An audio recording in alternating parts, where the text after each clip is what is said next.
Hi everyone, I'm Sandra from Canon Moments, and I'm just going to talk to you guys about some of the symptoms I had before my big fat positive.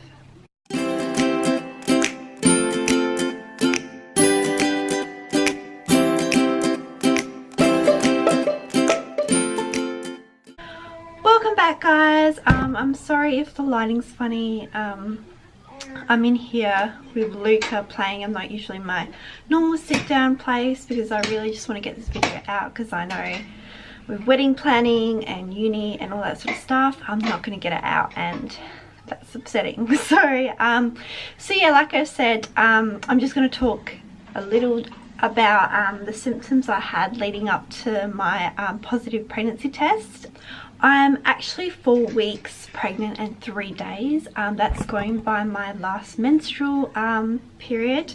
Obviously I haven't had a dating scan or anything like that, but it is booked in, so that's really exciting. But yeah, so I tested first positive at 9 DPO. It was very light then. And then my second positive was at 10 DPO, which was a little bit darker. So yeah, I'll just talk a little bit about the symptoms I had leading up to that, and also the symptoms I was having during those days and stuff like that. So stick around. Sorry if this seems rushed guys, I'm just trying to get the video out while Luke is happy watching some telly. So I'm just going to really quickly go through the symptoms and the DPOs when I was getting those symptoms.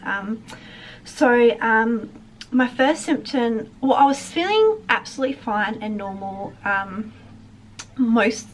the first half of the 2-week wait. I was thinking, oh, I'm probably not pregnant, I don't feel pregnant, but that's probably because obviously the pregnancy hadn't implanted into the wall yet, so obviously those symptoms weren't coming along. But I reckoned at 7 DPO, I first started to think, oh, is this it? Because I got car sick, and the biggest symptom I had in pregnancy with my 17-month-old is I was always car sick. He's just come, hey honey. I was always car sick, and that lasted throughout my whole pregnancy, so that was really crappy. I was actually like, oh no, is this a symptom? Because that might mean I'm going to have a whole nother pregnancy of car sickness. So yeah, that's a bit worrying, but I definitely thought I'm never car sick unless I'm pregnant. So that was a big thing, and that started at 7 days past ovulation, and I'm still feeling that, so that's kind of sucky. I started to feel like a nausea type sensation, a bit of dizziness when I'm standing up and like cleaning the house and stuff like that. 8 DPO, yeah, no vomiting, but just feeling like I need to vomit, and just and it's not just in the morning, all day long, and that's still off and on. It's not every day at the moment, but some days are worse than others. And yeah, that started 8 DPO. Now this is going to be TMI, so if you don't want to hear something really gross, stop listening right now. I start to, usually when I'm getting close to getting my period, I usually dry up down there, like because I track CM and stuff like that. But yeah, I usually dry up, and I didn't. I stayed wet, so that was a pretty big clue. And even my app, because I used Ovia Fertility, was saying, oh, this is a good sign, because most people approaching their period would have dried up and you didn't. So that could be a pregnancy symptom, so that was exciting. I did notice that. Back to 7 DPO, I started to feel really emotional, crying over silly things.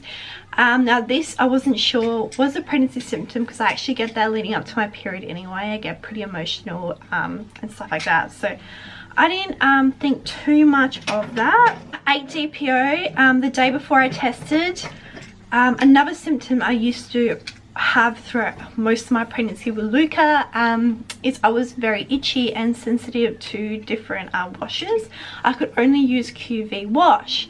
Now I had a shower that night and shaved and all that sort of stuff, and I got to bed and I was so itchy, and I was thinking, this must be another boy if I am pregnant, because I'm getting exactly the same symptoms when I was pregnant with Luca.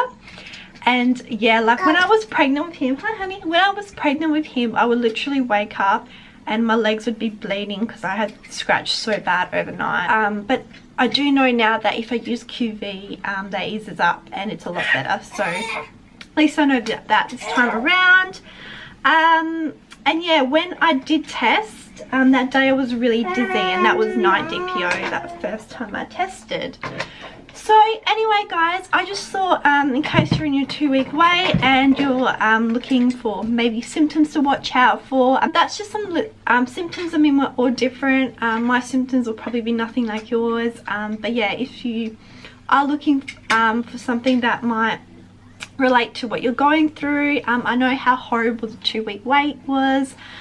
We're really lucky that we conceived Luca and this pregnancy in the 3rd month, so 3rd month is pretty lucky for us, obviously.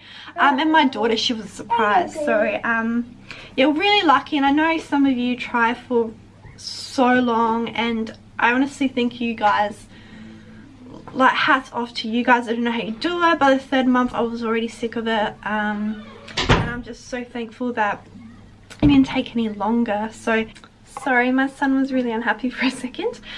So anyway, those were my symptoms leading up to my big fat positive. I mean, it wasn't that big and fat, it was pretty light, but it's gotten much darker, and I got a blood test to confirm and all that, so it's really exciting. Those are my symptoms. The next videos I will be doing will be my 4 to 5 week pregnancy update, so that's really exciting. And then I've obviously got the wedding and the honeymoon to show you guys and all that, so lots to look forward to. So watch out for those bump dates coming very, very soon, and the wedding stuff. Please subscribe if you haven't already, and I can't wait to update for you guys. See you later.